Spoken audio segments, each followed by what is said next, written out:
حضور قرآن نے نہیں بتایا. قرآن نے تو بھائی آپ مجھے بتائیں ملت مسلمہ قرآن پر پہلے ایمان لائے یا رسول پر؟ ایمان پہلے کس پر لائے؟ ایمان رسول پر پہلے لائے نا. پہلے رسول کو رسول مانا, صادق مانا, امین مانا, سچا مانا, تب اس نے جو کچھ کہا اسے آپ نے قرآن مانا. آپ کی حیثیت تو یہ ہے کہ نہ آپ نے جبریل کو آتے ہوئے دیکھا, نہ فرشتے کو جاتے ہوئے دیکھا, نہ وحی کو آتے ہوئے دیکھا. کسی صاحب عقل نے آپ سے آج تک پوچھا کہ بھائی اگر جبریل پہلی مرتبہ آیا تھا تو پھر وہ آپ کے سامنے تو نہیں آیا تھا؟ پیغمبر مکے کی زمین میں تو نہیں تھے, مکے کے کسی گھر میں تو نہیں تھے. پیغمبر تو مکے کی ایسی پہاڑی پر تھے جو زمین سے 3000 فٹ کی بلندی پر تھی, وہاں جا کر عبادت کیا کرتے تھے. آپ ہی نے لکھا ہے, آپ ہی نے تو لکھا ہے کہ مکے کی ایک پہاڑی پر جا کر پیغمبر عبادت کیا کرتے تھے. اس پہاڑی کو ہم دیکھ کر آئے ہیں, 3000 فٹ کی بلندی پر وہ غار ہے جہاں میرا رسول جا کر عبادت کیا کرتا تھا. بھئی عبادت کہاں کیا کرتے تھے؟ جب 40 برس کے بعد نبی بنے تو عبادت کس کی کرتے تھے؟ توجہ توجہ توجہ. یا علی یا علی, صلوات دے دینا محمد آل محمد کا. میرا دیکھے نا ذات تو بھائی کس کی عبادت کیا کرتے تھے, کیا پڑھا کرتے تھے؟ اور اگر خود کچھ اور پڑھتے تھے, ہم سے کہا الحمدللہ رب العالمین پڑھو. اللہ جانے یہ جملہ آپ غور فرمائیں گے یا نہیں. خود کچھ اور پڑھا کرتے تھے نماز میں, اور سارے مسلمانوں سے کہا کہ الحمدللہ رب العالمین کے بغیر کسی کی نماز ہی نہیں ہوتی. تو کیا رسول کے قانون بدلتے رہتے ہیں؟ آپ کو پتا کیسے چلا؟ یہ عبادت جو پیغمبر کیا کرتے تھے, کئی رات عبادت میں مصروف رہا کرتے تھے. آپ نے خود لکھا ساری رات عبادت کیا کرتے تھے. ایسے ہی میں فرشتہ, پورے مجمع کی توجہ ماشاءاللہ, ایسے میں فرشتہ آیا تو اور کوئی تیسرا تو نہیں تھا. جب پیغمبر عبادت کرتے تھے, بھئی جتنے بھی مسلمان ہوئے ہم سب کا احترام کرتے تھے, کرتے ہیں, کرتے رہیں گے. جتنے بھی مسلمان ہوئے, ظاہر ہے بڑی منزلت ہے ان عظیم المرتبت انسانوں کی جو کافر سے مسلمان ہو گئے, ہم تسلیم کرتے ہیں. لیکن جتنے بھی کافر مسلمان ہوئے ہیں عزیزان محترم, وہ بقول آپ کے اعلان رسالت کے بعد مسلمان ہوئے ہیں نا. اعلان رسالت سے پہلے تو کوئی مسلمان نہیں تھا. جب مسلمان نہیں تھا تو کوئی راوی بھی نہیں تھا, کوئی روایت بھی نہیں تھی, کوئی حدیث بھی نہیں تھی, کوئی محدث بھی نہیں تھا, غار میں کوئی موقع کا گواہ بھی نہیں تھا. یا جبریل تھا, یا رسول تھا, یا پہلی آیت تھی. اب آپ نے لکھ دیا کہ یوں فرشتہ آیا, یوں اقرا کہا, یوں رسول نے کہا, میں نہیں جانتا, یوں جبریل نے بھیجا, یوں دبایا, یوں رسول کو پسینہ آیا. توجہ توجہ توجہ. حیدری وہاں تو یا جبریل تھا یا رسول, تیسرا کوئی ہے نہیں. تو یہ سارا واقعہ راوی کو کس نے بتایا؟ جبریل نے. یہی تو فرق ہے امتی میں اور رسول میں, کہ بشر پر اگر فرشتہ نازل ہو جائے تو سانس بھی نہیں لینے دیتا. توجہ توجہ توجہ توجہ. درس دیکھے نا, زمین پر آنے کی مہلت بھی نہیں دیتا. توجہ ہے نا عزیزان محترم؟ زمین پر ہو تو آسمان پہ جانے کی نوبت نہیں دیتا, آسمان میں ہو تو زمین پر آنے کی نوبت نہیں دیتا. اور میرا رسول وہ ہے کہ جس پر 23 برس میں 23,000 مرتبہ فرشتہ نازل ہوا. سلام کرو ثبات قلب معصوم کو کہ جس کے قلب میں نہ جنبش ہوئی, نہ لغزش ہوئی, نہ حرکت ہوئی. اس لیے کہ فرشتہ جو ہے وہ بھی تو معصوم ہے نا, کہ اس وقت غار میں کوئی نہیں تھا رسول کے علاوہ اور جبریل کے علاوہ, اور پیغمبر غار سے پورے مجمع کی توجہ، پیغمبر غار سے اترنے کے بعد نہ کسی محلے میں گئے، نہ کسی دوست کے پاس گئے، نہ کسی بت پرست کے پاس گئے، نہ کسی کافر کے پاس گئے، نہ کسی مشرک کے پاس گئے۔ پیغمبر سیدھے، آپ نے لکھا ہر سیرت کی کتاب میں، ابن ہشام سے لے کر شبلی نعمانی تک ہر ایک کی کتاب اٹھا کر دیکھیں، سب نے لکھا کہ پیغمبر سیدھے جناب خدیجہ الکبریٰ کے پاس گئے ہیں، فاطمہ کی ماں کے پاس گئے ہیں، سارا واقعہ انہیں بتایا ہے کہ پہلی آیت کی شان نزول کیا تھی۔ تو میں یہ نہیں دیکھوں گا کہ راوی کیا کہہ رہا ہے، اس سے احترام رسول مجروح ہوتا ہے۔ مجھے تو یہ بتاؤ کہ خدیجہ الکبریٰ نے کیا کہا، جو ہے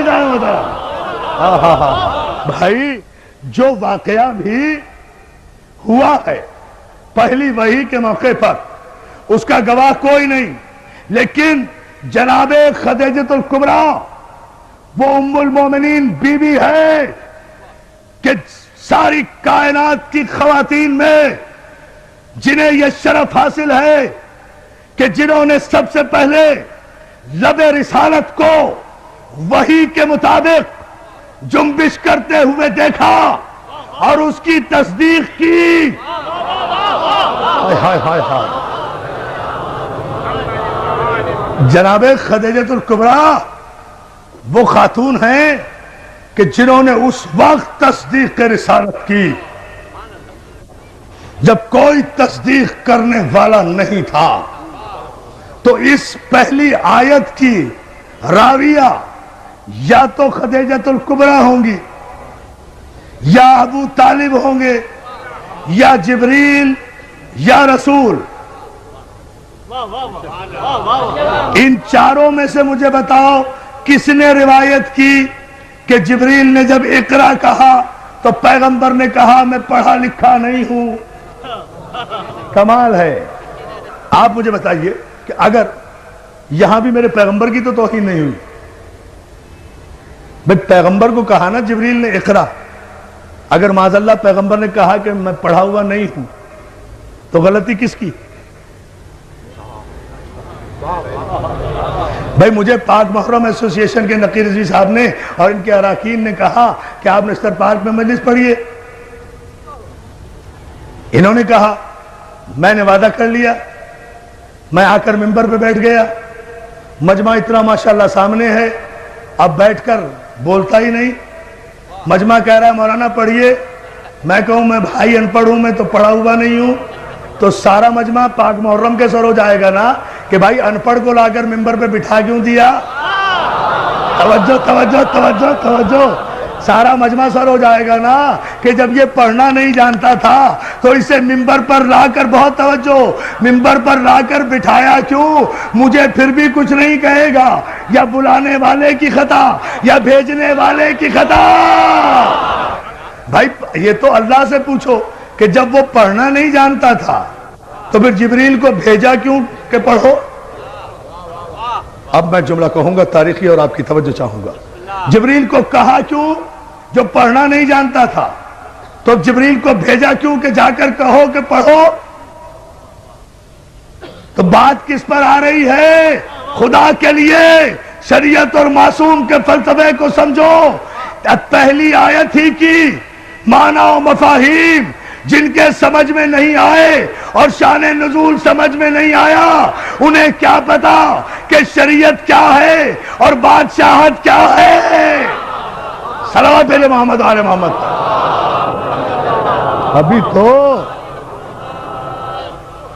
ابھی تو خیر سے پہلی آیت بھی سمجھ میں نہیں آئی، سارا قرآن کہاں سے سمجھ میں آئے گا؟ اس لیے کہ پہلی آیت ہی ابھی سمجھ میں نہیں آ رہی کہ یہ کس طرح نازل ہوئی تھی، اور مجبوری بھی پیدائشی مجبوری، اس میں کوئی قصور بھی نہیں ہے، ان کا بھی کوئی قصور نہیں، ہم تو بڑے ادب کے ساتھ کہہ رہے ہیں اس میں کوئی قصور بھی نہیں۔ بات صرف اتنی ہے، مسئلہ صرف اتنا سا ہے، سمجھ لیجئے، بات واضح ہو جائے گی۔ بات میرے عزیز دوستو صرف اتنی سی ہے کہ اللہ جن معصومین اور معصوم انبیاء کی پرورش کرنے والوں کو منتخب کر لیتا ہے نا، ان کے نقش قدم کو بھی شریعت بنا دیتا ہے۔ ان کے نقش قدم کو بھی شریعت بنا دیتا ہے۔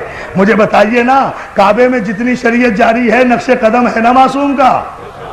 یہی گفتگو چھوڑی تھی نا، کعبے میں جتنی شریعت جاری ہے، یہ سارے جتنے ارکان حج آپ کر رہے ہیں، یہ جتنی صحیح کر رہے ہیں، یہ صفا و مروہ کے درمیان جا رہے ہیں، یہ 3 شیطانوں کو پتھر مار رہے ہیں، اگر بغیر سوچے سمجھے مار رہے ہیں تو یہ پتھر آپ ہی پہ پڑ رہے ہیں۔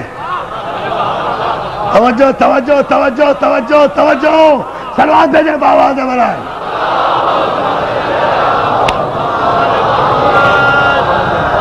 اگر فلسفہ حج سے آگاہی نہیں، یہ سب کچھ کیوں کر رہے ہیں؟ کیوں؟ کچھ ابراہیم نے ایسا کیا، کچھ اسماعیل نے کیا، کچھ اسماعیل کی ماں نے عمل کیا۔ خدا نے باپ کے عمل کو بھی شریعت بنایا، بیٹے کے عمل کو بھی شریعت بنایا، معصوم نبی کی ماں کے عمل کو بھی شریعت بنایا، اور شریعت میں کسی کو چون و چرا کی گنجائش نہیں ہوتی۔ شریعت کی اپنی مرضی، معصوم کی اپنی مرضی۔ کعبے میں جاتے ہو، حجر اسود کو چومتے ہو نا، پتھر وہ بھی ہے، پتھر وہ بھی تھے جو کعبے میں رکھے ہوئے تھے۔ اگر ان پتھروں کو پوجا تو کافر ہو جاؤ گے، اسے نہ چوما تو کافر ہو جاؤ گے۔ لاؤ شریعت کا استقبال، بولو شریعت پر کو توجہ ہے میرے دوستو۔ جب آپ اتنے انہماک سے اور اتنی محبتوں سے سماعت فرما رہے ہیں تو پھر ذرا سا اس کی وضاحت بھی سن لیجئے، یہ زحمت بھی گوارا کر لیجئے۔ عزیزان محترم، جتنے پتھر تھے، پتھر کے خدا بنا کے رکھے تھے، سب کو نکال دیا گیا، اس کو لگایا گیا۔ پتھر وہ بھی، پتھر یہ بھی، جنس میں فرق نہیں ہے۔ اب ذرا سا علمی مرحلہ ہے، اسے سمجھ لیں آپ، تھوڑا سا غور کریں، نتیجہ سامنے آئے گا۔ جنس میں فرق نہیں ہے، ایک کو ہٹا دیا گیا، ایک کو لگا دیا گیا، 360 کو ہٹا دیا گیا، ایک کو لگا دیا گیا۔ چلیے بات واضح کر دوں، ٹھیک ہے نا؟